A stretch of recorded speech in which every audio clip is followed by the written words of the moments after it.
우리 인간에게는 각각 나름의 인생의 목적이 있습니다. 그 목적이 어디에서 가장 잘 드러나게 될까요? 요즘 우리 사회의 가장 큰 이슈가 뭡니까? 각 당에서 대통령 후보들이 대선을 앞두고 자신이 지금 대통령이 되려고 하는 그 목적에 대해서 각자 힘주어서 이야기하고 있습니다.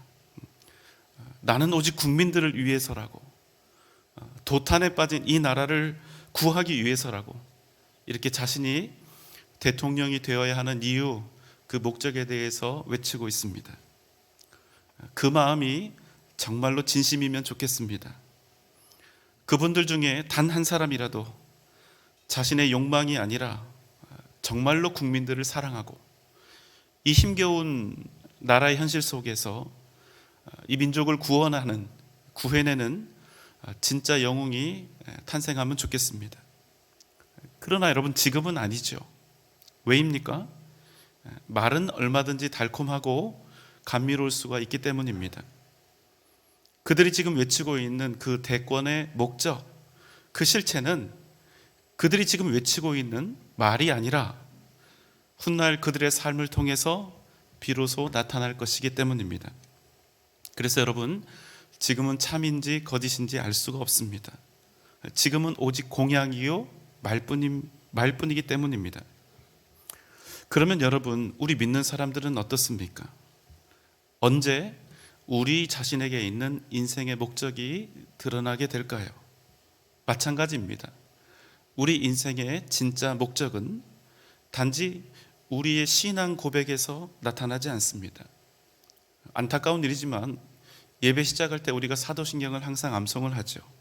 이렇게 예배 시작할 때 사실은 별 의미도 없이, 애절한 마음의 다짐이나 결단도 없이, 그저 우리가 오랜 시간 동안 교회를 다녀온 까닭에 자연스럽게 외워져서 내뱉는 이런 사도신경 암송으로는, 그냥 입술로 하는 이 암송으로는 우리 인생의 진짜 목적이 드러나지 않는다는 사실입니다.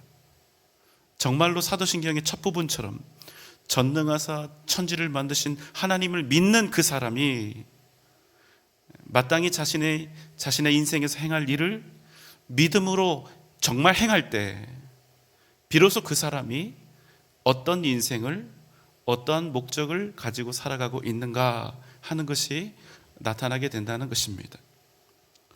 또 한 가지 방법이 있습니다. 기도하는 것을 보면 알 수가 있습니다. 나는 기도를 아예 안 한다, 이런 분들 계시는데 이러시면 안 되겠죠? 여러분, 한번 가만히 생각해 보세요. 내 평생 나는 눈 감을 때 무엇을 위해 기도하는가? 나의 기도는 주로 무엇으로, 어떤 내용으로 이루어져 있는가?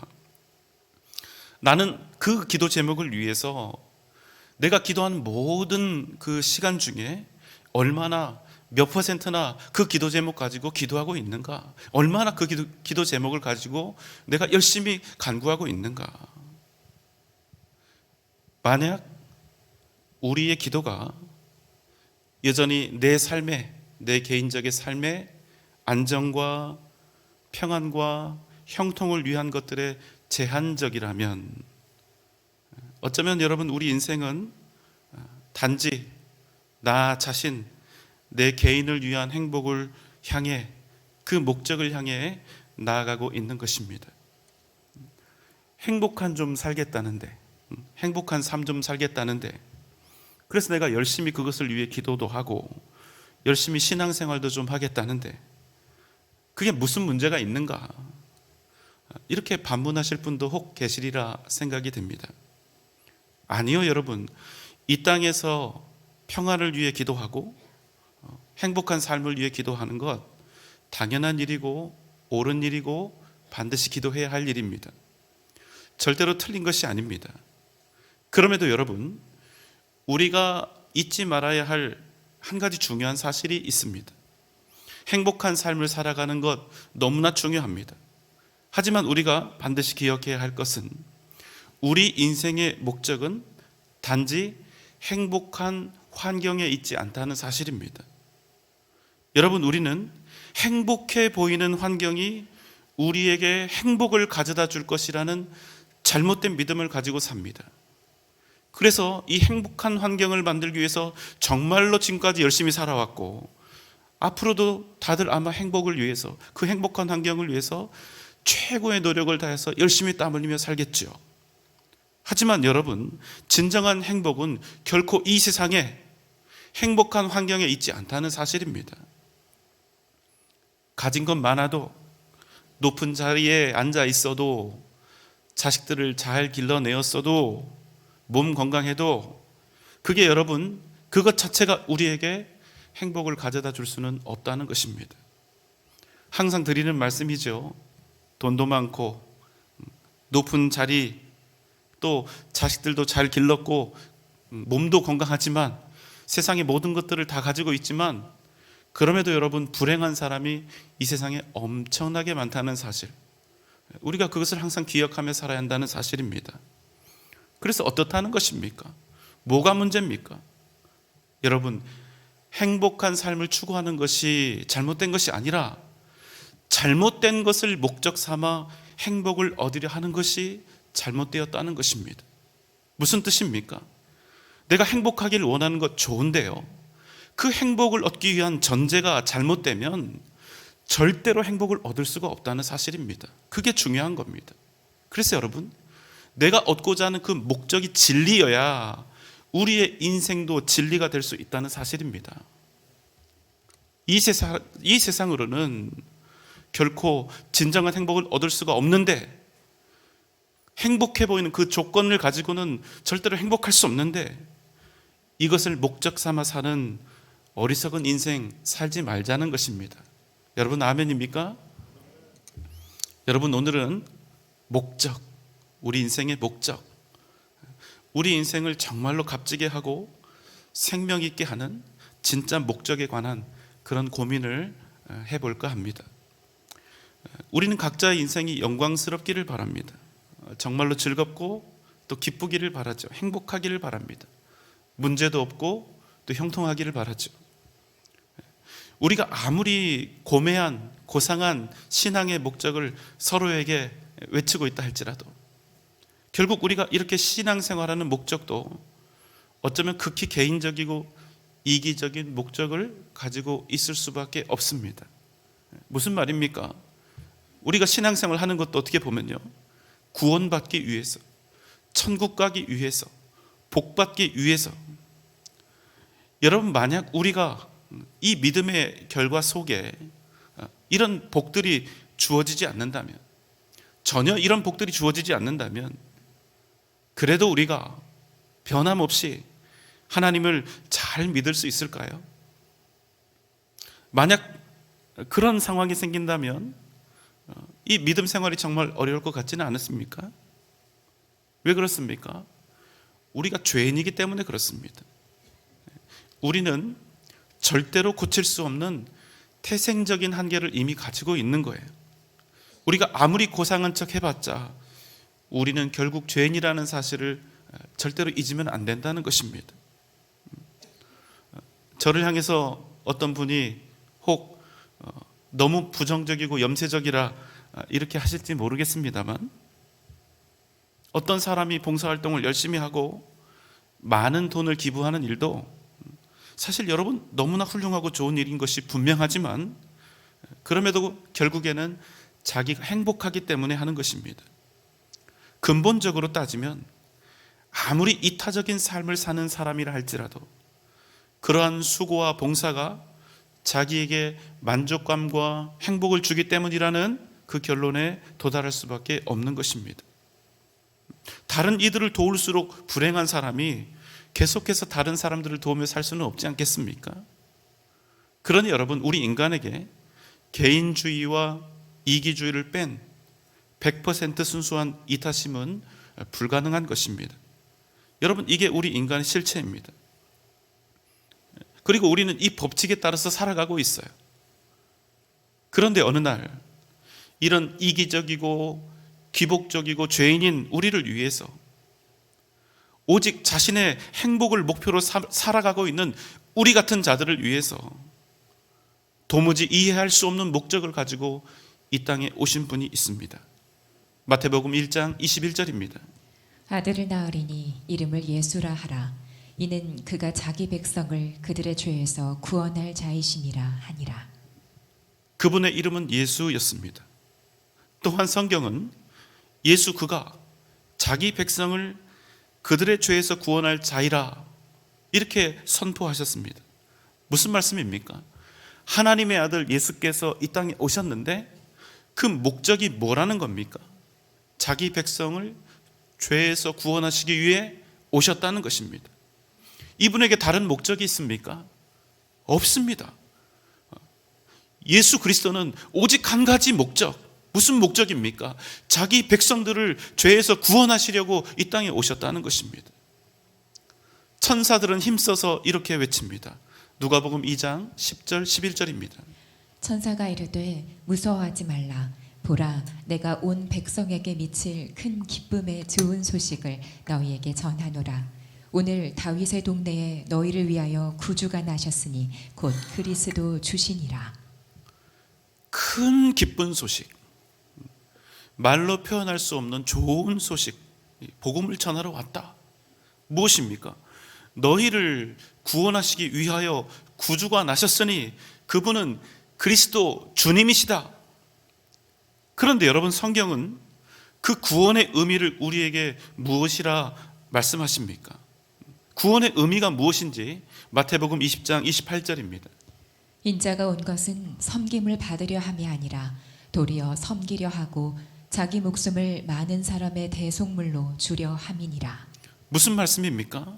구원은요, 그냥 누군가를 살린다, 구하여 준다, 이런 간단한 의미가 아니라는 것입니다. 구원은 도저히 회복 불가한 죄인을 그 죄로부터, 사망으로부터 살려낸다는 의미요, 한 사람의 인생을 죽음으로 몰아넣은 그 더럽고 치명적인 죄악을 씻어낸다는 것을 뜻한다는 사실입니다. 이 때문에 여러분, 방금 전 읽은 말씀에서 무엇이라고 합니까? 자기 목숨을 많은 사람의 대속물로 주려 함이니라. 여러분, 대속물이 무엇입니까? 대신 희생하고 대신 죽어야 하는 제물을 뜻하는 것입니다. 여러분, 대속인이 아니에요. 대속물입니다. 원래 대속물은 뭡니까? 소나 양 같은 짐승을 잡아서 그 피로 속죄하는 것입니다. 그래서 대속물인 거예요. 그런데 주님께서 자기 목숨을 대속물로 내어주시기 위해 이 땅에 오셨다는 것입니다. 무슨 말씀입니까? 주님이 마치 짐승과 같이 제물이 되셔서 우리를 살리려 하셨다는 사실입니다. 무슨 말씀입니까? 구원은요, 반드시 누군가가 죽어야 한다는 거예요. 반드시 누군가의 죽음, 대속물의 피와 죽음을 전제로 이루어질 수 있는 것이 바로 구원이라는 것입니다. 그래서 여러분, 구원은 구원받는 쪽에서는 말로는 할 수 없는, 말로 표현할 수 없는 은혜가 되지만, 구원해야 하는 쪽에서는 반드시 대속의 죽음을 받아들여야 한다는 사실입니다. 이 때문에 하나님께서 그분의 이름을 뭐라 하라 하셨습니까? 아들을 낳으리니 그 이름을 뭐라 하라? 예수라 하라 하신 거예요. 여러분, 주님의 이름 예수의 의미가 무엇입니까? 예수 그 이름의 의미는 바로 구원이라는 뜻이에요. 그래서 여러분, 주님의 이름 예수는요, 그 이름 속에 이미 죽음이라는 의미를 가지고 있다는 겁니다. 구원이라고 하는 가장 소망 가득한 이 이름 이면에 하나님의 아들 예수 그리스도의 필연적인 죽음이 숨겨져 있다는 사실입니다. 사랑하는 여러분, 주님의 구원하심이 결단코 실패가 없는 이유가 무엇인지 아십니까? 하나님께서 우리를 당신의 자녀로 삼으신 이상 그 무엇으로도 하나님과 우리의 사이 이 관계를 깨트릴 수 없는 이유가 무엇인지 아십니까? 그것은 여러분, 우리의 구원은 살아계신 하나님께서 당신의 목숨을 내놓고 하시는 일이기 때문입니다. 로마서 8장 35절, 38절, 39절입니다. 누가 우리를 그리스도의 사랑에서 끊으리요? 환난이나 곤고나 박해나 기근이나 적신이나 위험이나 칼이랴. 내가 확신하노니 사망이나 생명이나 천사들이나 권세자들이나 현재일이나 장래일이나 능력이나 높음이나 깊음이나 다른 어떤 피조물이라도 우리를 우리 주 그리스도 예수 안에 있는 하나님의 사랑에서 끊을 수 없으리라. 아멘. 사랑하는 여러분, 이 세상 그 무엇도 우리를 그리스도의 사랑에서 끊을 수 없습니다. 이 세상 그 무엇도, 죽음조차도, 그 어떤 권세자들이나 그 어떤 피조물이라도, 우리에게 일어나는 그 어떤 시련과 고난이라도 우리를 우리 주 그리스도 예수 안에 있는 하나님의 사랑에서 끊을 수가 없는 것입니다. 다른 일은 몰라도 하나님만은 알고 계셨습니다. 당신의 아들 예수께서 이 땅에서 맞이하실 그 참혹한 죽음과 비극적인 결말에 대해서 하나님은 아셨습니다. 그럼에도 주님이 우리에게 오신 것입니다. 요한복음 3장 16절입니다. 하나님이 세상을 이처럼 사랑하사 독생자를 주셨으니 이는 그를 믿는 자마다 멸망하지 않고 영생을 얻게 하려 하심이라. 아멘. 하나님께서 우리를 사랑하시되 당신의 생명보다 더 많이 사랑하심으로 당신의 하나밖에 없는 그 아들 독생자 예수를 우리에게 보내주시고 그 이름을 믿는 자마다 멸망하지 않고 영생을, 구원을 얻게 하려 하셨기 때문입니다. 이것이 바로 주님께서 이 땅에 오신 유일한 이유요 목적이었다는 사실입니다. 여러분, 이 놀라운 사랑을, 이 놀라운 희생을 감히 어떻게 표현할 수 있겠습니까? 주님께서 우리에게 오신 이 기쁜 날, 다시 한번 여러분의 가슴에 하나님의 놀라운 사랑과 은혜를 새기시는 복된 은혜가 넘쳐나시기를 주님의 이름으로 소망합니다. 여러분, 우리가 이렇게 함께 모인 이유는 무엇입니까? 우리가 이 시간 믿음으로 이렇게 예배하는 이유는 무엇입니까? 예수 그리스도밖에 없는 것입니다. 우리 인생의 유일한 목적은 오직 예수 그리스도인 것입니다. 여러분, 예수 없이는 구원도 없고 천국도 없습니다. 예수 그리스도 그 이름을 나의 구원, 나의 주님으로 얻지 못한 사람에게 결단코 죄사함도, 영원한 생명도, 진정한 행복도 없는 것입니다. 그래서 여러분, 예수의 이름은 그저 특정한 어떤 한 이름이 아니라 우리의 생명이요, 우리의 모든 것이요, 우리 생의 유일한 목적이 되는 것입니다. 우리를 구원하시기 위해, 아니 우리를 구원하실 단 한 가지의 목적으로 이 땅에 오신 주 예수 그리스도, 오직 그 이름으로 기뻐하고 즐거워하며 이 세상을 이기고 승리하는 복된 여러분 되시기를 주님의 이름으로 축원합니다.